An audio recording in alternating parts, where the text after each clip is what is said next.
Hai Sobat Atax, ketemu lagi dengan saya Purwadi Nugroho di channel YouTube kesayangan kita Atax Indonesia. Pada kesempatan kali ini kita akan bahas tentang perpajakan atas Natura. Apa itu Natura, bagaimana cara pemajakannya dan lain-lain. Kita akan belajar sama-sama ya.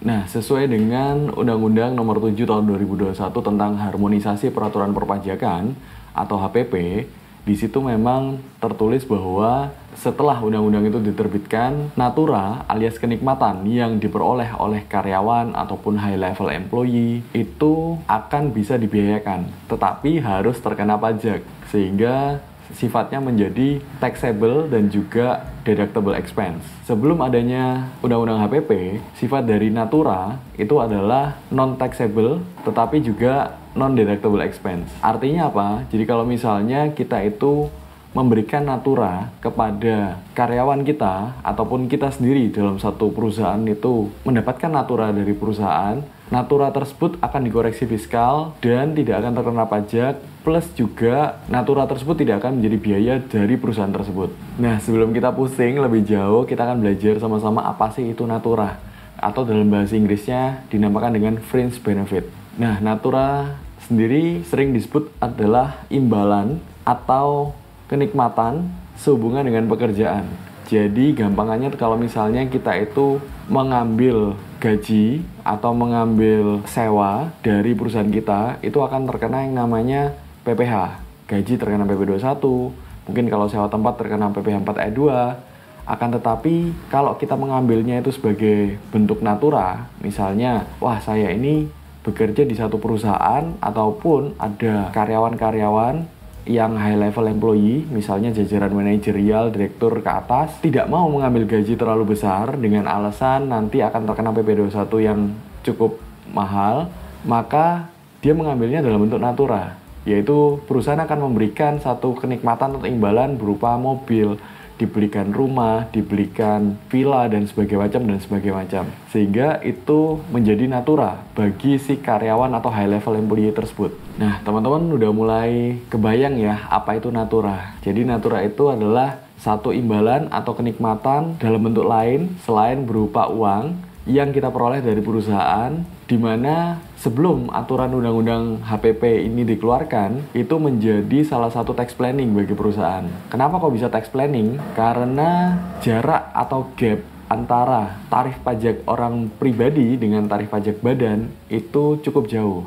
Seperti kita ketahui bersama, kalau tarif pajak badan itu sekarang kan 22%, tetapi tarif pajak orang pribadi itu 35%, which is itu jaraknya 13%, jadi cukup signifikan. Artinya apa? Kalau saya jadi karyawan nih, daripada saya digaji, semakin tinggi gaji saya, maka akan semakin besar pajak PPh 21 saya. Mending gaji saya biasa aja, satu bulan katakanlah cuma 5 juta, tetapi saya mendapatkan yang namanya Natura, 1 tahun saya mendapatkan mobil dari perusahaan misalnya. Atau mungkin kalau sudah 5 tahun ataupun sekian tahun saya mendapatkan rumah dari perusahaan. Nah, kenapa? Daripada saya ambil dalam bentuk gaji, maka akan terkena yang namanya PPh 21 yang cukup tinggi, yaitu sampai 35%. Tetapi kalau saya ambil dalam bentuk Natura, maka akan dikoreksi fiskal oleh perusahaan dan sama perusahaan tidak akan dibebankan sebagai biaya. Jadi oleh perusahaan, mereka buang 22%, tapi mereka hemat 35%. Nah, jadi itulah dulunya sebelum aturan undang-undang HPP ini diterbitkan, itu menjadi salah satu tax planning yang cukup menarik. Tetapi zaman sekarang sudah nggak bisa lagi. Natura itu akan dipajakinya sesuai dengan apa? Ya sesuai dengan PP 21, kalau memang yang menerima adalah orang pribadi. Nah, sehingga memang zaman sekarang Natura itu bisa dibiayakan, tetapi harus dipajaki dulu nih. Dipajaki sampai berapa tarifnya? Ya 5, 15, 25, 30, dan 35%.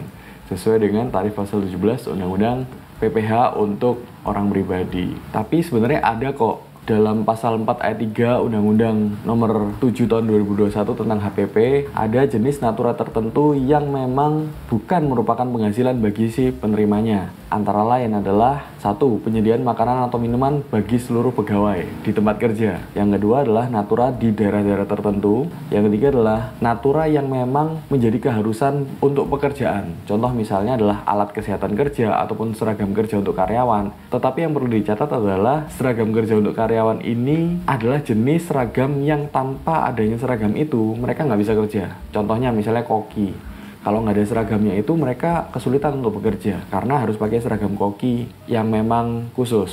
Lalu yang kedua misalnya seragam satpam. Kalau misalnya satpam itu nggak pakai seragam satpam yang warna coklat, mereka pakai seragam sipil seperti kita yang kita pakai untuk kantoran, mungkin mereka nggak dianggap satpam gitu ya, mereka dianggap orang biasa gitu loh. Ini orang biasa ngapain kok nyuruh-nyuruh saya nih gitu. Ternyata dia adalah satpam atau satuan pengamanan. Nah, sehingga memang dia harus memerlukan seragam khusus untuk pekerjaannya yang menyatakan bahwa dia adalah satpam. Nah, kalau misalnya sales ataupun back office lain gimana sih Pak seragamnya? Nah, seragam untuk sales ataupun back office lain sebenarnya kalau tanpa seragam itu kita masih bisa bekerja, artinya kan nggak perlu ada seragam juga nggak ada masalah.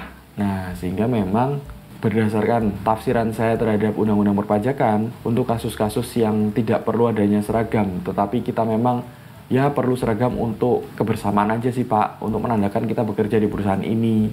Hal itu sebenarnya wajib dikoreksi fiskal, atau biaya tersebut tidak boleh masuk ke laporan keuangan fiskal. Yang keempat adalah natura-natura yang bersumber dari APBN atau APBD. Yang kelima adalah natura dengan jenis dan batasan tertentu. Nah, karena natura tersebut bukan merupakan penghasilan, artinya imbalan yang diterima oleh pegawai tersebut juga bukan merupakan objek pajak penghasilan. Nah, ini karena berdasarkan data yang kami himpun dari bisnisindonesia.id, jumlah wajib pajak yang memiliki koreksi fiskal positif atas natura itu semakin meningkat dari tahun ke tahun. Mulai dari tahun 2015 itu yang 17.360 sampai meningkat di 2019 menjadi 20.672 WP badan yang mengajukan koreksi fiskal positif atas natura. Nah, pemerintah menganggap kalau misalnya natura-natura ini bisa dipajakin, ya itu akan semakin menguntungkan negara.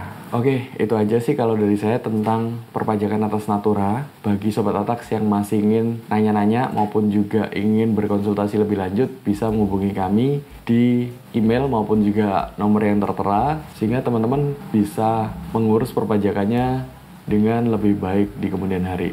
Terima kasih sudah menonton video ini dari awal sampai akhir. Jangan lupa like, comment, dan subscribe. Dan juga follow Instagram kami di Atax Indonesia. Dapatkan info-info peraturan perpajakan yang menarik setiap harinya secara gratis. Terima kasih. Ingat pajak, ingat Atax. Sampai jumpa.